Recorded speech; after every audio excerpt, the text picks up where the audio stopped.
অসাধ্য এক চ্যালেঞ্জ। পূর্ণিমার সেই আলোকিত রাত। কুরাইশরা বারংবার নবীজির কাছে অলৌকিক নিদর্শন চাইত, যেন তাঁর নবুয়তের সত্যতাকে পরীক্ষা করতে পারে। তারা মনে করত কোনো মানুষই অলৌকিক কিছু দেখাতে পারে না, সুতরাং নবীজিও পারবেন না, এবং এর মাধ্যমে তারা তাঁকে মিথ্যাবাদী প্রমাণ করতে পারবে। তাদের এই দাবিগুলো ছিল মূলত নবীজিকে অসম্মান করা এবং তাঁকে মানসিক চাপে ফেলার এক কূট কৌশল। একদিন রাতে যখন আকাশের বুকে পূর্ণ চাঁদ তার সমস্ত রূপ ও ঔজ্জ্বল্য নিয়ে ঝলমল করছিল, তার স্নিগ্ধ আলোয় মক্কার পথঘাট আলোকিত হয়েছিল, তখন কুরাইশ নেতাদের এক বিশাল দল, যার মধ্যে আবু জাহল, ওয়ালিদ ইবনুল মুগিরা, আস ইবনে ওয়াইল, নজর ইবনে হারিস, উমাইয়া ইবনে খালাফ প্রমুখের মতো ঘোর বিরোধীরাও ছিল, নবীজি সাল্লাল্লাহু আলাইহি ওয়াসাল্লামের কাছে এলো। তাদের চোখে ছিল ঔদ্ধত্যের ঔদ্ধত্য, আর মুখে ছিল বিদ্রূপের হাসি। তারা সম্মিলিতভাবে এক চরম দাবি পেশ করল, যা মানুষের পক্ষে শুধু অসম্ভবই নয়, বরং কল্পনাও করা ছিল দুষ্কর। তারা নবীজিকে উদ্দেশ্য করে বলল, হে মুহাম্মদ, আপনি তো দাবি করেন যে আপনি আল্লাহর রাসূল এবং আপনার কাছে নাকি আসমান জমিনের সকল রহস্যের জ্ঞান রয়েছে। যদি আপনি সত্যবাদী হন, তবে আমাদের একটি অলৌকিক নিদর্শন দেখান, যা আপনার নবুয়তের সত্যতা প্রমাণ করবে।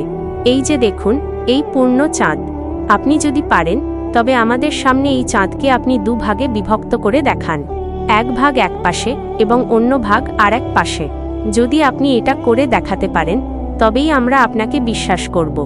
তাদের এই দাবি ছিল এমনই অসাধ্য যে তাদের দৃঢ় বিশ্বাস ছিল যে নবীজি এটি কিছুতেই পূরণ করতে পারবেন না, এবং এর মাধ্যমে তাকে চিরতরে মিথ্যাবাদী প্রমাণ করা যাবে। নবীজি সাল্লাল্লাহু আলাইহি ওয়াসাল্লাম এই চরম দাবির মুখেও বিন্দুমাত্র বিচলিত হলেন না। তার পবিত্র মুখমণ্ডলে ছিল এক অপার প্রশান্তি, চোখে ছিল আল্লাহর প্রতি অসীম আস্থা ও বিশ্বাস। তিনি জানতেন তার ক্ষমতা তার নিজের নয়, বরং আল্লাহ সুবহানাহু ওয়া তাআলারই অসীম কুদরতের একটি অংশ। তিনি গভীর মনোযোগ সহকারে আল্লাহর কাছে প্রার্থনা করলেন, তার মহান প্রভুর কাছে সাহায্য চাইলেন। তার পবিত্র হৃদয় ছিল আল্লাহর ওপর সম্পূর্ণ ভরসায় পরিপূর্ণ। দোয়া শেষে নবীজি সাল্লাল্লাহু আলাইহি ওয়াসাল্লাম আকাশের সেই পূর্ণ চাঁদের দিকে তার পবিত্র আঙ্গুল দ্বারা ইশারা করলেন।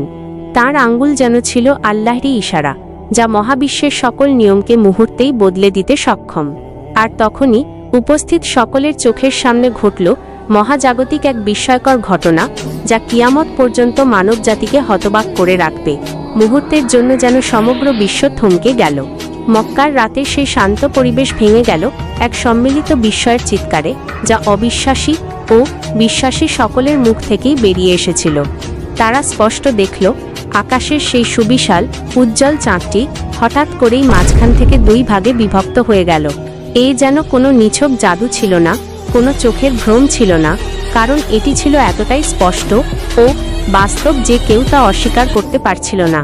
চাঁদের একটি বিশাল অংশ স্পষ্টত কাবা শরীফের দিক থেকে সরে গেল, এবং অন্য অংশটি তার বিপরীত দিকে দিগন্তের গভীরে চলে গেল, যেন দুটি বিশাল জ্যোতিষ্ক একে অপরের থেকে বহু দূরে অবস্থান করছে।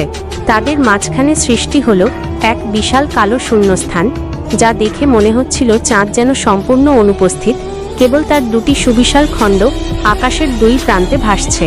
এই দৃশ্য এতটাই স্পষ্ট ছিল যে প্রত্যক্ষদর্শীরা একে অপরকে বলতে শুনছিল, দেখো, চাঁদ বিদীর্ণ হয়েছে। আল্লাহু আকবার। সাহাবায়ে কিরাম যারা এই অলৌকিক দৃশ্যের প্রত্যক্ষদর্শী ছিলেন, তাদের ঈমান আরও সুদৃঢ় হল। অবিশ্বাসী কুরাইশদের অনেকেই এই ঘটনা দেখে ভয়ে কাঁপতে শুরু করেছিল। কেউ কেউ চিৎকার করে উঠেছিল, আর কেউ কেউ বিস্ময় ও আতঙ্কে নিশ্চল হয়ে দাঁড়িয়েছিল। এটি ছিল আল্লাহর পক্ষ থেকে এক অকাট্য প্রমাণ, যা তার নবীর সত্যতাকে সূর্যের আলোর মতো স্পষ্ট করে তুলে ধরেছিল। এই অভাবনীয় ও সুস্পষ্ট নিদর্শন দেখেও যাদের অন্তরে অহংকার ও সত্যের প্রতি বিদ্বেষ গভীরভাবে প্রথিত ছিল, তারা সত্যকে মানতে চাইল না। তাদের অধিকাংশই নিজেদের মিথ্যাকে বাঁচানোর জন্য নানা ধরনের অজুহাত তৈরি করতে লাগল। তাদের কেউ কেউ চিৎকার করে বলল, এ তো ঘোর জাদু, মুহাম্মদ আমাদের উপর জাদু করেছে। তারা একে অপরের দিকে তাকিয়ে দাবি করল, নিশ্চয়ই এটা আমাদের চোখের ভ্রম। এই জাদু কেবল আমাদের উপর কাজ করেছে, বাকি বিশ্বের উপর নয়। তাদের এই যুক্তি ছিল নিজেদের মিথ্যাকে ঢাকার এক মরিয়া এবং হাস্যকর চেষ্টা। কিন্তু আল্লাহর পরিকল্পনা ছিল অদম্য এবং সুদূর প্রসারী। পরের দিন সকালে যখন দূর দূরান্ত থেকে বাণিজ্যিক কাফেলাগুলো মক্কায় প্রবেশ করতে শুরু করল, তখন কুরাইশরা দ্রুত তাদের কাছে গেল এবং গত রাতে আকাশে কোনো অস্বাভাবিক কিছু দেখেছিল কিনা তা জিজ্ঞাসা করল। বিস্ময়করভাবে সেই বণিকরাও প্রত্যেকেই চাঁদ দ্বিখণ্ডিত হওয়ার এই ঘটনা প্রত্যক্ষ করেছিল এবং একই বর্ণনা দিল। তারা অবাক হয়ে বলল, হ্যাঁ, আমরাও দেখেছি। গতকাল রাতে চাঁদ দুটুকরো হয়ে গিয়েছিল, এক টুকরো একদিকে আর এক টুকরো অন্যদিকে। এই দূরবর্তী সাক্ষ্যগুলো কুরাইশদের সকল মিথ্যা অজুহাতকে চূর্ণ করে দিল। কারণ জাদু শুধু নির্দিষ্ট স্থানে বা নির্দিষ্ট লোকের উপর কাজ করতে পারে, কিন্তু এই ঘটনা পৃথিবীর বিভিন্ন প্রান্ত থেকে অসংখ্য মানুষ দ্বারা প্রত্যক্ষ করা হয়েছিল, যা এর সত্যতাকে প্রশ্নাতীত প্রমাণ করে। চাঁদ দ্বিখণ্ডিত হওয়ার এই ঘটনাটি কেবল একটি অলৌকিক মুজিজা ছিল না, এটি ছিল বিশ্বজগতের কাছে আল্লাহর এক মহান ঘোষণা এবং এক গভীর বার্তার ধারক। এর বহু গভীর তাৎপর্য রয়েছে। নবুয়তের সত্যতার প্রমাণ। এটি ছিল নবীজি সাল্লাল্লাহু আলাইহি ওয়াসাল্লামের নবুয়তের এক অকাট্য প্রমাণ, যা তাঁর প্রতি আল্লাহর বিশেষ অনুগ্রহ এবং মানবজাতির জন্য তার প্রেরিত হওয়ার সত্যতাকে প্রমাণ করে। আল্লাহর অসীম ক্ষমতা। এই ঘটনা প্রমাণ করে যে আল্লাহ সুবহানাহু ওয়া তাআলা সকল কিছুর উপর ক্ষমতাবান। তার পবিত্র ইচ্ছায় তিনি মহাবিশ্বের যে কোনো নিয়মকে মুহূর্তে ভেঙে দিতে পারেন। তার কাছে অসম্ভব বলে কিছু নেই।